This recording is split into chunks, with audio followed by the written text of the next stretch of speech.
Nos encontramos en la sede de ATE del gremio Senred con Federico Giuliani, el secretario general de ATE. Gracias, Federico, por recibirnos. Se viene el cierre de año, más de un año complejo por esta pandemia que nos toca atravesar a todos.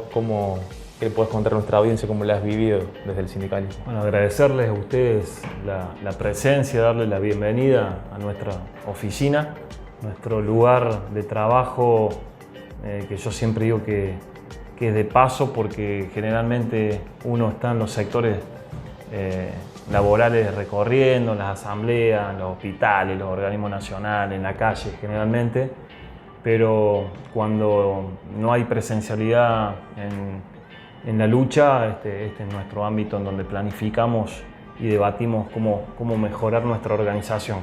Como vos lo planteabas, en general siempre los fin de año son épocas de balance, son momentos de reflexión, donde uno tiene que caracterizar la realidad, que para los trabajadores en particular y para el pueblo en general es difícil por la situación económica, por la situación social, con los altos niveles de pobreza que hay en Argentina, con la desigualdad, con la brecha que cada vez se extiende más entre los sectores minoritarios que concentran la riqueza y las mayorías populares que pelean por tener aunque sea un plato de comida, la inflación que no se detiene, que pulveriza los salarios de quienes los tenemos y que expulsa hacia los márgenes del sistema a quienes no lo tienen. Entonces, en esas dificultades que hoy son reales, atravesados por una pandemia que claramente nadie se le imaginaba, que todavía no terminó y no va a terminar, y que viene a profundizar y a poner en evidencia alguna situación. En primer lugar, lo que dejó la pandemia, el macrismo, ¿no? Los 4 años de macrismo, esos 4 años de intento de una tercera reforma del Estado fueron nefastos. Lo vivimos en carne propia los estatales, 35.000 despidos en el Estado Nacional, que no solamente tiene que ver con la cantidad de trabajadores menos que quedan en los organismos, sino la falta de derechos a nuestro pueblo que eso genera, porque los trabajadores del Estado, las trabajadoras del Estado, somos garantes de derechos, de las políticas públicas que fijen los gobiernos, que están de paso.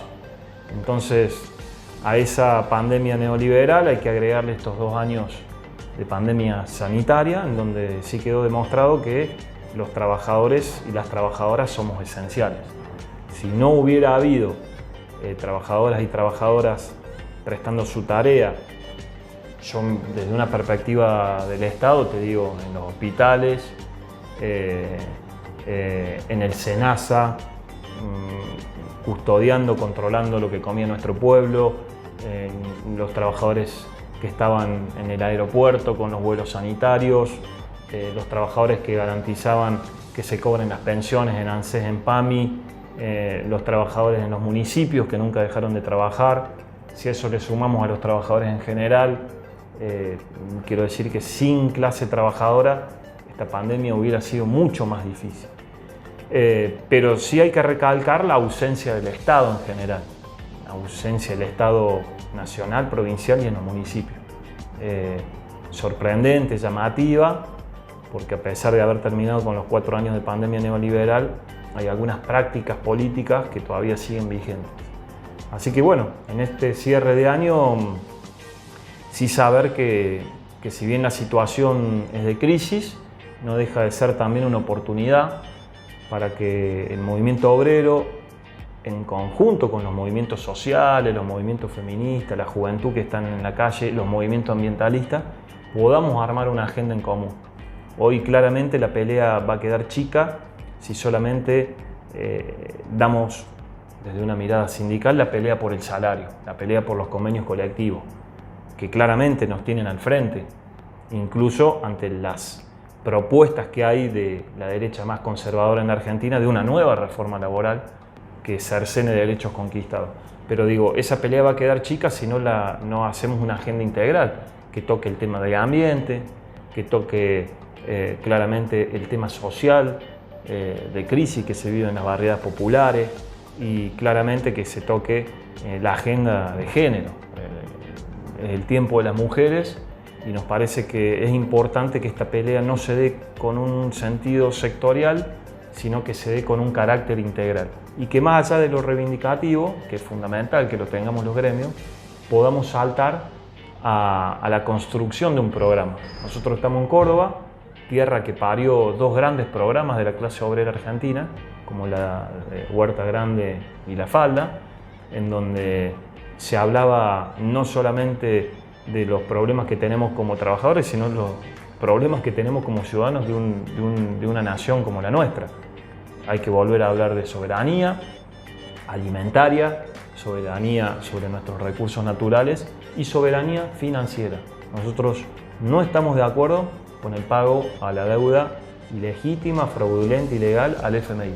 Una deuda que contrajo el macrismo, que no se ha investigado y que sin embargo este gobierno de Alberto Fernández la está pagando a costa del hambre de nuestro pueblo. Eso me parece que tiene que ser un acuerdo y un eje que junte y que aglutine a los sectores populares de la Argentina para que no seamos los asalariados y el pueblo en general quienes paguen una crisis que nos generamos, que nosotros no construimos esta crisis la construyó el poder político. Federico, saliendo un poquito puntualmente del sindicalismo, se están cumpliendo en esta época 20 años del 2001, de aquella crisis que explotó por los aires del país. ¿Cómo ves un cambio desde el 2001 al 2021, 20 años después, a la hora de dialogar con la clase política, del interés en los sectores, como esa gente que está en los márgenes, como decías vos? No, la verdad que no solamente los problemas son los mismos, en aquel momento el estallido social, justamente hago un paréntesis para decir que ayer hicimos una charla de debate con los papás y las mamás de David Moreno, un niño asesinado por la policía cordobesa, policía de la Sota, remarcar esto, fue fusilado por la policía de Córdoba en un barrio popular de acá de la ciudad, pero nosotros ayer caracterizamos aquel momento político que no fue casual, digamos, fue una crisis por la comida, por la falta de trabajo, la gente se expresó y hoy esos problemas siguen vigentes. Digo, 50% de pobre, 60% de precarización laboral, todavía seguimos hablando de barrios que no tienen agua potable y uno ve los políticos que van, inauguran obras básicas y se sacan las grandes fotos, hacen los grandes anuncios con algo que debería ser prácticamente una obligación. Agua, luz, cloaca, calle de asfalto. Pero no solamente la problemática social, la matriz es igual porque no se cambió lo estructural. Lo estructural que tiene que ver con la distribución de la riqueza. Desde el 2001 a hoy la distribución de la riqueza empeoró porque los sectores minoritarios se siguen llevando una porción más grande de la torta que en aquel momento. Entonces la caracterización es similar, las condiciones políticas igual. En aquel momento, ¿qué planteamos? Que se vayan todos. Y no solamente no se fueron de la arena política, hoy están todos. Hoy está López Murphy, el diputado electo. Hoy lo tenemos a Domingo Cavallo, que fue la cabeza intelectual del saqueo del Estado con Menem y quien fue el autor intelectual del Corralito, hablándonos y dándonos clase de política económica en la Argentina. ¿Para qué les voy a decir en Córdoba? Ahí tenemos los Aguad, que estuvieron en aquel momento interviniendo Corrientes con represión, Schiaretti, digo, los interlocutores siguen siendo los mismos. Entonces, lo único que sí, hubo un despertar en aquel momento de una primavera política que generó que miles y miles de jóvenes empezaran a protagonizar con militancia diferentes espacios. De hecho, uno se siente un poco, en el caso mío, yo en el 2003 me sumé a ATE y desde ahí pasamos desde ser delegado base, secretario general de la seccional Río Cuarto hasta caer acá, pero digo, como cientos de miles de casos de compañeros que, algunos por lo partidario, otros por lo social, otros por lo sindical, nos empezamos a ser protagonistas de la historia política. Pero yo creo que las condiciones de crisis siguen vigentes, la matriz de desigualdad social se ha profundizado, la distribución de la riqueza sigue siendo injusta y la clase política rentada sigue siendo la misma. Por eso hoy creo que lo que está en discusión en realidad es este tipo de democracia, que claramente todos entendemos que es el mejor sistema para convivir en comunidad, pero este tipo de democracia representativa, en donde solo el pueblo se expresa por quienes gobiernan, y quedó desfasada. Nosotros creemos que hay que interpelar esta democracia y que hay que pasar a un tipo de carácter democrático participativo, en donde como procesos que se están dando en la región latinoamericana también tengan un impacto en que el pueblo tome decisiones soberanas sobre quienes conducen los destinos de esta patria. Por ejemplo, la deuda del FMI. ¿Por qué tiene que ser un acuerdo entre la clase política? Y acá hablo del oficialismo y la oposición porque se ponen de acuerdo. ¿Y por qué no hay una consulta popular para que el pueblo diga si quiere pagar la deuda o no? Participar y construir poder popular nos parece que es la clave para lo que se viene. ¿Cuál crees que debe ser el rol del sindicalismo? Si el sindicalismo debe reconvertirse con renovación, con jóvenes, con mujeres, para poder aportar ideas a la hora de las problemáticas generales que tiene el país. Yo creo que el sindicalismo o inventa o erra, pero está claro que tiene que cambiar la estructura en cuanto a la participación interna de las mujeres, de los jóvenes y de las bases. Eso es fundamental. Cambiar y tener un sindicalismo de carácter horizontal, de carácter asambleario y de carácter integral. Insisto, nosotros somos de la escuela de un dirigente histórico de ATE, ya fallecido y fundador de la CTA, que fue Germán Abdala, y que él decía que muchas veces los poderosos nos subestiman, porque creen que por andar, en algún caso, ¿no?, con mameluco, verol o ropa de trabajo y ser dirigentes sindicales, solamente tenemos que discutir salario, la colonia de vacaciones, los convenios, que está bárbaro, es nuestra obligación, pero nosotros tenemos que discutir qué tipo de país queremos, cuál es el rol del Estado en el caso nuestro, como trabajadores estatales. Queremos un Estado que siga siendo un artefacto en donde se transfieren recursos de los que menos tienen a los sectores concentrados, como sigue pasando hoy, o ya con una visión más peronista, plantear que el Estado debe ser la comunidad organizada, garantizándole derechos a nuestro pueblo. Yo creo que ese es el desafío. La participación de la mujer ya no tiene que ser por cupos, tiene que haber cupos. ¿Por qué? Nos parece que es importante la participación genuina de las compañeras, es el tiempo de la mujer. En nuestro sindicato claramente apuntamos a eso. Hoy grandes referencias nuestras son de compañeras, pero también de otros sectores que avanzan en plantear una agenda distinta. Quienes vienen de la discapacidad, planteando la inclusión, las compañeras trans, la diversidad en general. Así que yo creo que, insisto, el sindicalismo se tiene que reconvertir, tiene que inventar o errar, pero hacer algo nuevo. Tenemos que fijar límites a la posesión de mandatos. No puede haber mandatos de manera indefinida en los gremios. La verdad que yo soy de la idea de que no más de 2 mandatos, y sin irse a la casa, obviamente, porque uno va a tener un bagaje cultural y político de formación después de años de conducción en un sindicato, no lo vamos a tirar por la ventana. Pero quienes tenemos la posibilidad de tener organizaciones nacionales, tratar de proyectarse a otros espacios y dejarle lugar a las nuevas generaciones. Pero nos parece que la participación de las mujeres, de las diversidades, discutir la política de manera integral y fijar límites a los mandatos, democratizar hacia adentro, nos parece que es lo más sano que pueda haber, porque fíjese que hoy la crisis de representatividad toca todas las esferas de las instituciones en la Argentina. La iglesia, los partidos políticos, las vecinales del barrio, los clubes de fútbol, todos estamos cuestionados. Ahora, quienes estamos bajo la lupa somos los sindicalistas.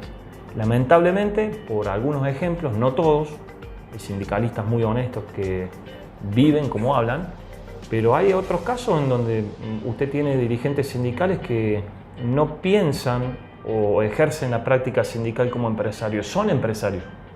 Entonces, Esos ejemplos, muchos de ellos cuestionados hasta incluso judicialmente, le hacen muy mal al sindicalismo. Y la mejor manera es renovando con sangre joven. ¿Cómo lo va a hacer? Y abriendo las puertas, formando políticamente los cuadros que están pidiendo pista y claramente con la renovación generacional y con la presencia de la mujer, reinventar este sindicalismo al cual uno lo nota muy cómodo, lo nota muy domesticado algunas situaciones, bueno, ponerlo en la interpelación de que nuevamente en una tierra, insisto, como la Córdoba, en donde parimos dirigentes como Agustín Tosco, como Atilio López, como Héctor Laperra Castro, que fue secretario general de ATE, como Elpidio Torres, bueno, ese es el camino que tenemos que seguir, pero no con la palabra solamente o en los grandes discursos, sino en la práctica. Federico, ya para ir terminando, agradecerte por tu tiempo. Le decimos a todos aquellos que estén accediendo a este video que nos pueden seguir en las redes sociales, tanto en Instagram, en Facebook, en Twitter, en nuestro canal de YouTube como Gremios en Red.